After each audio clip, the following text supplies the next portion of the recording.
ভাল লগা কাম আৰম্ভ কৰিব লৈছোঁ, সেইটো হৈছে এটা ইউটিউব চেনেল। কিন্তু বিভিন্ন কথাত মানে আৰম্ভ কৰা হোৱা নাছিলে, পৰীক্ষা আছিলে বিভিন্ন কথাত। আৰু এইটো চেনেলত আপোনালোকে বিভিন্ন ধৰণৰ কথা দেখিবলৈ পাব, পঢ়াৰ বিষয় বা বিভিন্ন কথা। আৰু বৰ্তমানে মই কিছু ৱেইট লছ কৰিবলৈ চেষ্টা কৰি আছোঁ, তাৰ লগত সংগত ভিডিঅ'সমূহ আহিব। তো এতিয়া আমি মায়ে মই খোজকাঢ়িব আহিছোঁ ভাটিবেলা, তো আৰম্ভ কৰোঁ। নতুন আৰম্ভণি। ইয়াত আপোনালোকৰ সহায় সহযোগিতা যাতে সদায় থাকে, আপোনালোকৰ আশীৰ্বাদ এই চেনেলটোৰ লগত যাতে সদায় বৰ্তি থাকে, তাকেই আশা কৰিলোঁ। আৰু আশা কৰি এই চেনেলটোৰ নতুন যাত্ৰা আৰম্ভ কৰিলোঁ।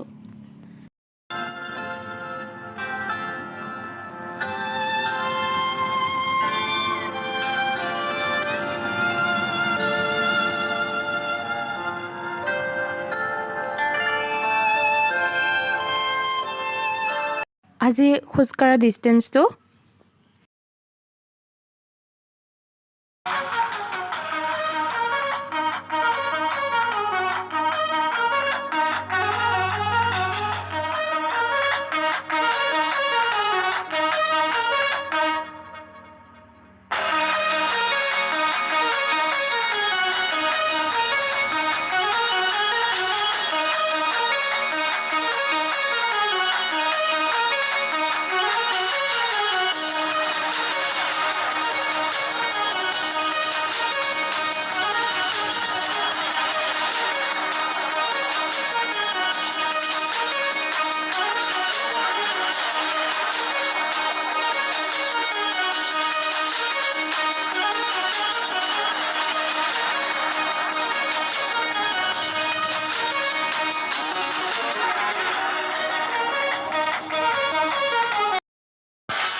গা ধুই আহিলোঁ আৰু এতিয়া এগিলাচ পানী খাম।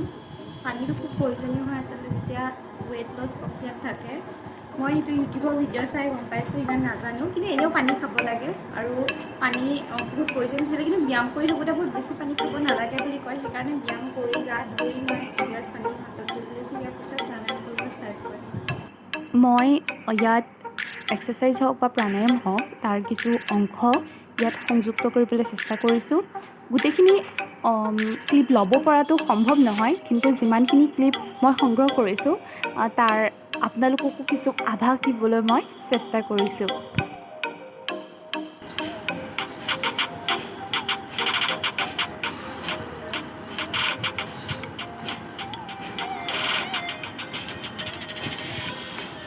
মোৰ বৰ্তমানৰ ৱেইট আৰু ইয়াক কমাব চেষ্টা কৰিব লাগিব। প্ৰায় 8:30 বজাত মই মোৰ ৰাতিৰ ভাত সাজ খাবলৈ লৈছোঁ। ইয়াত কোনো অত্যাধুনিক খাদ্য নাই, ঘৰুৱা খাদ্য, আমি ঘৰুৱাকৈ যেনেকুৱা ধৰণৰ খাদ্য খাওঁ। আৰু মই মাটিত বহিছোঁ। আচলতে মাটিত বহি যদি আপুনি খাব পাৰে খুবেই ভাল। আৰু ভাত সাজত মই লৈছোঁ নৰ্মেল দেখিছে, ভাত আৰু আলু ভাজি, তাৰ লগত বেঙেনা ভাজি আৰু এপিচ নেমু টেঙা আৰু এটা জলকীয়া আৰু অলপ দালি। আচলতে কি হয়, ঘৰত যি বনায় তাকেই খাব পাৰে, কিন্তু যিমান আপোনালোকে আগতে খাইছিলে তাতকৈ অলপ কমাই খাবলৈ চেষ্টা কৰিব লাগে। আচলতে পৰ্চনটো আমি কমাব লাগে। যদি আগতে 2খন ৰুটি খাইছিলে তেতিয়াহ'লে 1খন ৰুটি খাব, আৰু আগতে ভাত যদি অলপ বেছিকৈ খাইছিলে অলপ কমাই খাব, আৰু যদি একদম নোৱাৰে তেতিয়াহ'লে দুবাৰত খাব একেখিনিকে। ভাত খাই মই অলপ খোজকাঢ়িছোঁ। আগতে যে আমাক কৈছিল 100 খোজ কাঢ়িব লাগে বুলি, তাতকৈ অলপ বেছিকৈ কাঢ়িব নিজৰ হিচাপত, আৰু খোজ কঢ়াটো খুবেই ভাল। খোজকাঢ়ি থকাৰ মাজতে মই আকাশখনি দেখুৱাবলৈ চেষ্টা কৰিলোঁ। আজি আচলতে পূৰ্ণিমা ৰাতি, যোনটো সম্পূৰ্ণকৈ উঠা নাই, মেঘেৰে আৱৰি ধৰিছে, কিন্তু এই আকাশখনে আমাক দূৰ দিগন্তলৈকে চিন্তা কৰিবলৈ শিকায়। এই পূৰ্ণিমাৰ জোনটোৰ দৰে আমাৰ জীৱনবিলাকো পৰিপূৰ্ণ হোৱাৰ আমি আশা কৰোঁ। আমাৰ মেকু মাইনাই মাতিবলৈ আহিছে। আচলতে সিহঁতক ভাত দিয়া হোৱা নাই, আৰু ভাত নিদিলে সিহঁতে মাতিব আহে যেতিয়া ভোক লাগে। আৰু ইহঁতৰ মাক 3টা আছে মেকু আমাৰ।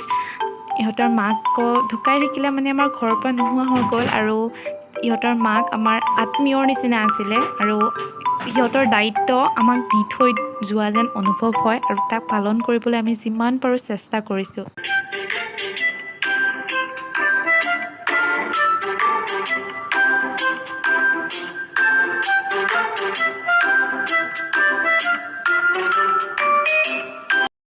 ইয়াতে আজিৰ ভিডিঅ'ৰ সামৰণি মাৰি শুভৰাত্ৰি।